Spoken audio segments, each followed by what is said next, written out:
Most wanted criminal or terrorist Osama bin Laden. ఇతను ఒకే ఒక్క రోజులో 3,000 మంది అమాయకపు ప్రజల ప్రాణాలు తీశాడు. ఒకప్పుడు చాలా దేశాల్లోని ఎయిర్పోర్ట్లో చూసుకున్నా కూడా ఇతనికి సంబంధించి మోస్ట్ వాంటెడ్ క్రిమినల్ అనే పోస్టర్ మనం చూస్తాం. ఇంతేకాదు ఇతని చేసే చేష్టల వల్ల తన సొంత దేశమైన సౌదీ అరేబియాలో కూడా ఇతన్ని బ్యాన్ చేయడం జరిగింది. అయితే మే 2, 2011న అమెరికా వాళ్ళు ఆపరేషన్ నెప్ట్యూన్ స్పియర్ అని చెప్పి ఒక మిషన్ ని లాంచ్ చేయడం జరిగింది. ఈ మిషన్ లో భాగంగా పాకిస్తాన్ లో దాక్కుని ఉన్న ఈ ఒసామా బిన్ లాడెన్ ని దాక్కున్న ఇంట్లోకెళ్లి మరీ కుక్కను కాల్చినట్టు కాల్చడం జరిగింది. అయితే నిజానికి operation Neptune spear Osama bin Laden ని చంపడంతోనే అయిపోయింది.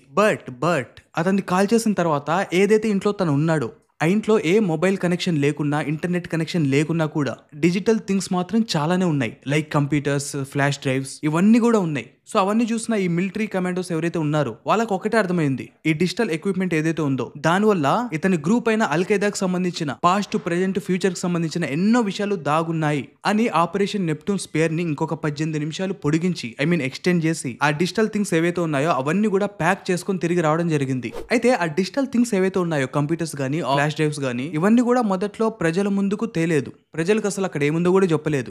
అయితే వన్స్ ఇది డీక్లాసిఫై చేసి ప్రజల ముందు ఉంచినప్పుడు ఒసామా బిన్ లాడెన్ మీద ఉన్న ఏవైతే పుకార్లు గానీ, లేకపోతే ఏవైతే రూమర్లు గానీ ఇవన్నీ కూడా ఒకవైపు, అక్కడున్న వాస్తవాలు వేరు అని ప్రపంచానికి తెలిసింది. ప్రపంచాన్ని ఆశ్చర్యపరిచిన ఆ ఫ్లాష్ డ్రైవ్స్ ఇంకా కంప్యూటర్స్ లో అసలు ఏం దాగున్నాయి మొత్తం తెలుసుకుందాం. అయితే అంతకంటే ముందు కొద్దిగా ఒసామా గురించి తెలుసుకుందాం. నేను ఆల్రెడీ ఒసామా బిన్ లాడెన్ ని ఎలా అమెరికా వాళ్ళు కనుక్కొని ఎలా మట్టు పెట్టారో పూర్తిగా డీటెయిల్డ్ గా నేను ఆల్రెడీ వీడియో చేశాను. ఇంట్రెస్ట్ ఉన్న వాళ్ళు ఆ వీడియోని ఖచ్చితంగా చెక్ చేయండి. ఈ వీడియో లింక్ డిస్క్రిప్షన్ లో ఉంది. కమింగ్ టు ద పాయింట్, మీ అందరికీ తెలిసి ఉంటుంది ఒసామా బిన్ లాడెన్ ఒక రిచెస్ట్ ఫ్యామిలీలో పుట్టాడు. ఎంత రిచెస్ట్ అంటే ఒకానొక టైంలో సౌదీ అరేబియా రాజు దగ్గర ఖజానా అయిపోయి ఉంటే అక్కడున్న గవర్నమెంట్ అఫీషియల్స్ అందరికీ ఒక 6 నెలల పాటు ఈ ఒసామా బిన్ లాడెన్ కి సంబంధించిన ఫ్యామిలీనే జీతాలు ఇచ్చింది. అంత రిచెస్ట్ ఫ్యామిలీ. అలాగే ఒసామా బిన్ లాడెన్ ఫ్యామిలీ మతాచారాలు కూడా బాగా పాటిస్తుంది. ఎంతలా అంటే ఎవరైతే మత పెద్దలు వేరే దేశం నుంచి మక్కా మదీనాకు వస్తారో వాళ్ళని హోస్ట్ చేయడం, వాళ్ళతో కనెక్షన్స్ పెంచుకోవడం ఇవన్నీ కూడా ఈ ఫ్యామిలీ వాళ్ళు చేస్తూ ఉండేవాళ్ళు. సేమ్ ఒసామా బిన్ లాడెన్ కూడా అలానే చేస్తూ ఉండేవాడు. అయితే ఇక్కడ తప్పు ఎక్కడ జరిగిందంటే ఒసామా జెడ్డా అనే కాలేజీలో చదువుతూ ఉండేవాడు. అక్కడ ఒసామా బిన్ లాడెన్ కి ముస్లిం బ్రదర్హుడ్ అని చెప్పేసి ఒక ఎక్స్ట్రీమిస్ట్ గ్రూప్ తో పరిచయం ఏర్పడింది. అప్పటిదాకా సాధారణ జనంలో ఉన్న ఒసామా బిన్ లాడెన్ దెబ్బకి ఆ గ్రూప్ తో ఎప్పుడైతే పరిచయం ఏర్పడిందో ఒక ఎక్స్ట్రీమిస్ట్ పర్సన్ గా మారిపోయాడు. ఫుల్ గా బ్రెయిన్ వాష్ చేయబడ్డాడు. ఇవన్నీ కూడా నేను చెప్పట్లేదు, స్వయాన ఒసామా బిన్ లాడెన్ గారి తల్లే చెప్పింది.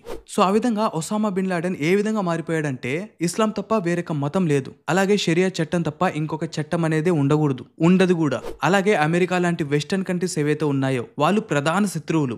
అలాగే ఇస్లాంని నమ్మని వారు ప్రతి ఒక్కరు కూడా అతని శత్రువులే.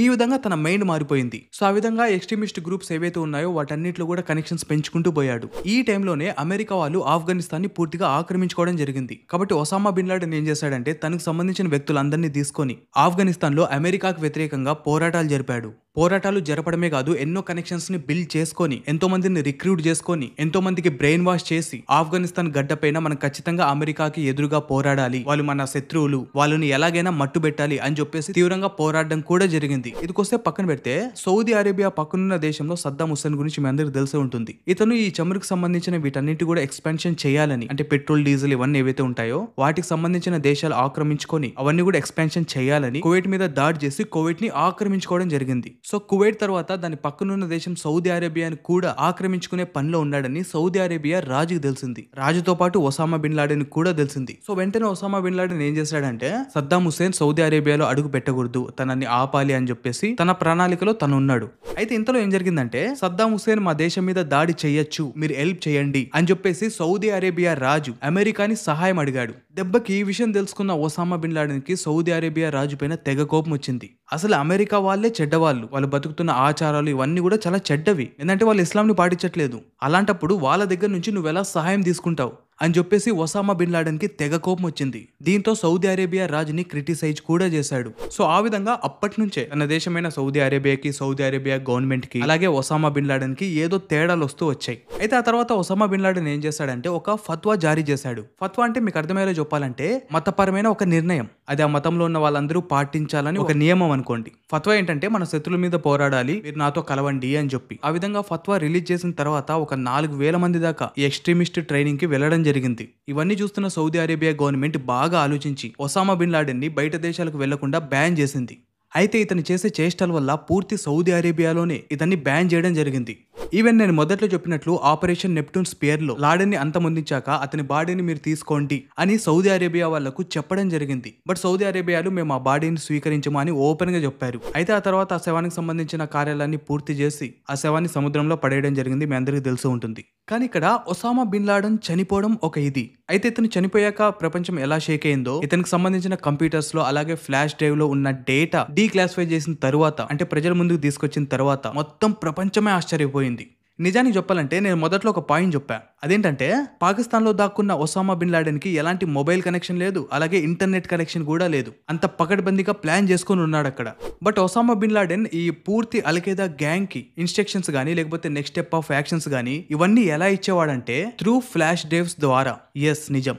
ఒసామా బిన్ లాడెన్ కి కొరియర్స్ ఉండేవాళ్ళు. ఈ కొరియర్లకు తను ఏదైతే చెప్పాలనుకుంటున్నాడో ఏదైనా మెసేజ్ ఇవ్వాలనుకుంటున్నాడో ఆ డేటా అంతా కూడా ఫ్లాష్ డ్రైవ్ లో పెట్టి ఆ కొరియర్ కి ఇచ్చేవాడు. ఈ కొరియర్ వ్యక్తి ఎవరైతే ఉంటారో అతను అల్ఖైదాకి సంబంధించిన వాళ్ళందరికీ కూడా త్రూ ఫ్లాష్ డ్రైవ్ ద్వారా గ్యాంగ్ కి ఏదైతే సమాచారం ఇవ్వాలో అదంతా కూడా ఇచ్చేవాడు. నిజానికి ఒసామా బిన్ లాడెన్ దొరికింది కూడా త్రూ ఈ కొరియర్ ద్వారానే. ఇతను ఫ్లాష్ డ్రైవ్ తీసుకుని బయట తిరిగేటప్పుడే ఇతన్ని పట్టుకొని ఇతని ద్వారా ఒసామా బిన్ లాడెన్ ఆ పర్టికులర్ ప్లేస్ లో పర్టికులర్ బిల్డింగ్ లో ఉన్నాడని కనుక్కొని ఆపరేషన్ నెప్ట్యూన్ స్పియర్ ద్వారా బిన్ లాడెన్ ని అంతమొందించారు.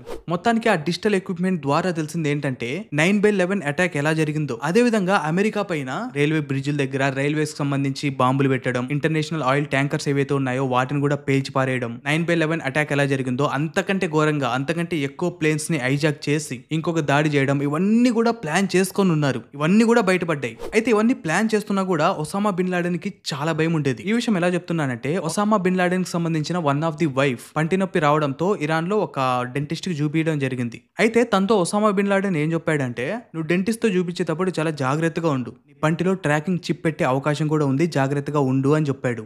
ఇంతేకాదు ఇతను వెస్టర్న్ కంట్రీస్ మీద ఎంత కోపంగా ఉండేవాడంటే ఒసామా బిన్ లాడెన్ వచ్చేసి సున్నీకి సంబంధించిన అల్ఖైదా బ్యాచ్, వీళ్ళకి షియా వాళ్ళకి అస్సలు సరిపోదు.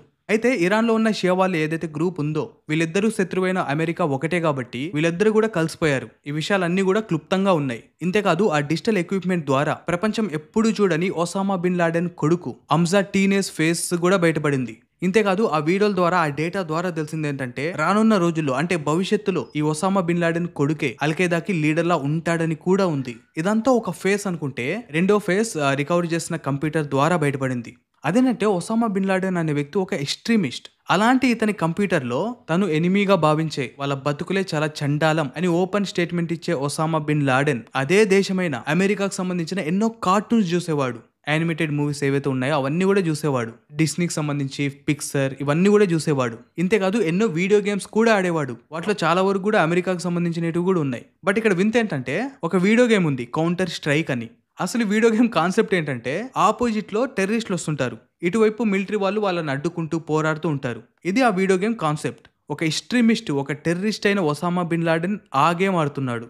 ఇంతేకాదు ఆ కంప్యూటర్లో ఏం బయటపడిందంటే ఒసామా బిన్ లాడెన్కి సంబంధించిన ఎన్నో డాక్యుమెంటరీస్ ఉంటాయి. తన డాక్యుమెంటరీలు తనే చదివేవాడు. Like where is the world is Osama bin Laden అని ఇవన్నీ కూడా కొన్ని డాక్యుమెంటరీస్ ఉన్నాయి. అవన్నీ కూడా అతని కంప్యూటర్లో ఉన్నాయి. ఇంతేకాదు అమెరికా మిలిటరీ స్ట్రాటజీస్ ఎలా ఉంటాయి, అలాగే వాళ్ళ పాలసీలు ఎలా ఉంటాయి, వీటికి సంబంధించిన ఎన్నో బుక్స్ కూడా ఒసామా దాక్కున్న ఇంట్లో బయటపడ్డాయి. ఇవన్నీ ఓకే గానీ Osama bin Laden conspiracy theories కూడా చదివేవాడు. లైక్ చాలా మంది ఏమని కథలు సృష్టిస్తారంటే ఈ 9/11 అటాక్ ఏదైతే ఉందో అది ఒసామా బిన్ లాడెన్ చేయలేదు, ఎవ్వరూ చేయలేదు, అమెరికా తనకు తాను చేసుకుంది అని. ఇవన్నీ కూడా సోదన అందరికీ తెలుసు. బట్ అయినా కూడా అలాంటి స్టోరీస్ కూడా మన ఒసామా బిన్ లాడెన్ ఏదైతే అటాక్ తను చేశాడో అది కాదు అని ఏదైతే సోది స్టోరీ ఉందో అవన్నీ కూడా చదివేవాడు.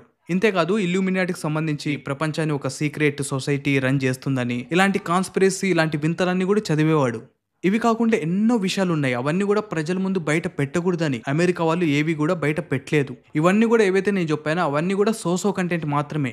కొన్ని విషయాలు అయితే ప్రజల వరకు చేరకూడదు అనే ఉద్దేశంతో బయటికి చెప్పలేదు. మరికొన్ని అయితే ఆ కంటెంట్ టైప్ అలాంటిది. ఫర్ ఎగ్జాంపుల్ చెప్పాలంటే ఇతని కంప్యూటర్స్ లో ఎక్స్ట్రీమ్ పోర్నోగ్రఫీ వీడియోస్ కూడా బయటపడ్డాయి. నాకు అర్థం కాని విషయం ఏంటంటే ఇస్లాంలో పోర్న్ చూడడం అనేది చాలా హరాం పని, అస్సలు చేయకూడదు. అలాంటిది మనోడు ఎక్స్ట్రీమ్ ఇస్లాంకి సంబంధించిన వ్యక్తి కానీ మనోడు చేస్తున్నాడు. ఈ లాజిక్ నాకు ఎక్కడా అర్థం కావట్లేదు. మనోడు కంప్యూటర్స్ లో ఎక్స్ట్రీమ్ పోర్నోగ్రఫీ వీడియోస్ అన్ని కూడా బయటపడ్డాయి. అవి ఏ లెవెల్లో ఉన్నాయంటే ఆ లెవెల్లో ఉన్నాయి. ఇంకా చివరగా ఆ కంప్యూటర్లో బయటపడ్డ ఒక భయంకరమైన విషయాన్ని తెలుసుకుందాం. అదే జాబ్ అపాయింట్మెంట్ ఆర్ రిక్రూట్మెంట్. ఇందులో ఏంటంటే ఒసామా బిన్ లాడెన్ ఎవరైనా వ్యక్తి ఈ అల్ఖైదాలో కానీ లేకపోతే ఈ ఎక్స్ట్రీమిస్ట్ గ్రూప్లో జాయిన్ అవ్వాలనుకుంటే ఆ జాయిన్ అవ్వాల్సిన వాళ్ళు కొన్ని ప్రశ్నలకు సమాధానాలు చెప్పాలి. ఆ క్వశ్చన్స్ ఏంటంటే అందులో మొదటిది, నువ్వు ఎప్పుడైనా దోషిగా కోర్టులో నిలబడ్డావా? రెండవది, నువ్వు ఎప్పుడైనా ఏదైనా నేరం కింద జైల్లో గడిపావా? నువ్వు ఈ జిహాద్ మార్గంలోకి వస్తున్నావు. ఈ జిహాద్ మార్గంలో నీకున్న ఉద్దేశం ఏంటి? చివరగా నువ్వు పొరపాటున యాక్సిడెంటల్గా ఈ జిహాద్ మార్గంలో నువ్వు చనిపోతే ఆ టైంలో ఇన్ఫార్మ్ చేయగలిగితే ఎవరికి ఇన్ఫార్మ్ చేస్తావు? ఈ ప్రశ్నలన్నింటికి కూడా జవాబులు చెప్పాల్సి ఉంటుంది. ఒక్కసారి ఈ క్వశ్చన్స్ గురించి కూడా ఆలోచించండి. ఇది అసలు వాళ్ళు నిజంగా ఒక మతాన్ని కాపాడడానికి చేస్తున్నట్లుందా, లేకుంటే ఒక టెర్రరిస్ట్ అటాక్ లా ఉందా? వీళ్ళు ఆటంకవాదులు, మతం పేరుతో చేస్తున్న హింస. సో మతం పేరుతో అసలు వీళ్ళు ఏం చేయాలనుకుంటున్నారో, వీళ్ళ మోటివ్ ఏంటో కూడా అర్థం కావట్లేదు. ఇప్పుడు నిజంగా ఒక మతానికి సంబంధించి ఏదైనా చేయాలనుకుంటే దానికి సంబంధించిన క్వశ్చన్స్ ఉండాలి. బట్ ఇక్కడంతా కూడా ఒక హింసాత్మక దారి ఉంది తప్ప ఏది కూడా ఒక శాంతి దారి, ఒక ధర్మబద్ధమైన దారిలా కనిపించట్లేదు నాకు. నిజానికి చెప్పాలంటే ఈ టెర్రరిస్ట్ గ్రూప్ లో ఎవరైతే గ్యాంగ్ మెంబర్స్ ఉంటారో వీళ్ళందరూ కూడా ఒకప్పుడు నిజానికి సాధారణ మనుషులే. మనం ఎలా ఆలోచిస్తామో వాళ్ళు కూడా అలాగే ఆలోచించేవారు. బట్ ఎవరైతే వీళ్ళని బ్రెయిన్ వాష్ చేసి, ఆ బ్రెయిన్ వాష్ చేసే వ్యక్తి తను ఏది చెప్తే అదే సుప్రీమసీగా తీసుకొని మానవత్వం అనేది లేకుండా పోయి ఒక గుడ్డి నమ్మకంతో చేయకూడని పనులన్నీ చేస్తున్నారు. బట్ వీడియో మొత్తం చూసిన వాళ్ళకి మీకు చాలా బాగా అర్థమై ఉంటుంది. అసలు ఇక్కడ మతం పేరు యూజ్ చేస్తున్నారు కానీ వెస్టర్న్ కంట్రీస్ కంటే ఎక్కువ వీళ్ళే మతంలో చేయకూడని పనులన్నీ చేస్తున్నారు. అంతెందుకు ఇరాన్ లో మత కలహాలు సృష్టించి ఇరాన్ రూపురేఖలే మార్చేసి అమ్మాయిలు అన్నాక ఈ విధంగానే ఉండాలి, అమ్మాయిలు ఈ విధంగానే బతకాలి, అక్కడున్న వాళ్ళంతా కూడా షరియా చట్టంలోనే బతకాలి, అసలు ఆడవారు ఈ విధంగా బుర్కా వేసుకుని ఈ విధంగా ఉండాలని చెప్పిన వ్యక్తి మనవరాలు. తను మాత్రం వెస్టర్న్ అవుట్ఫిట్ వేసుకొని తిరగచ్చు. అంటే సాధారణ జనానికి ఒక రూలు, వీళ్ళకు ఒక రూల్. సో దీన్ని బట్టి చూస్తే నాకు అర్థమైంది ఏంటంటే కొందరు నాయకులు ఎలా ఉన్నారంటే వాళ్ళ ఇంట్లో వాళ్ళు ఏదైనా చేసినా అది తప్పు కాదు, మిగతా వాళ్ళు చేస్తే అది మతానికి వ్యతిరేకంగా చేస్తున్నట్లు. సో ఫ్రెండ్స్, ఈ టాపిక్ ఇక్కడతో ఆపేస్తే మంచిదని నేను అనుకుంటున్నా. సో ఈ వీడియో గురించి మీరేమనుకున్నారో ఖచ్చితంగా కామెంట్ చేయండి. మరొక వీడియోలో మళ్ళీ కలుద్దాం. జై హింద్.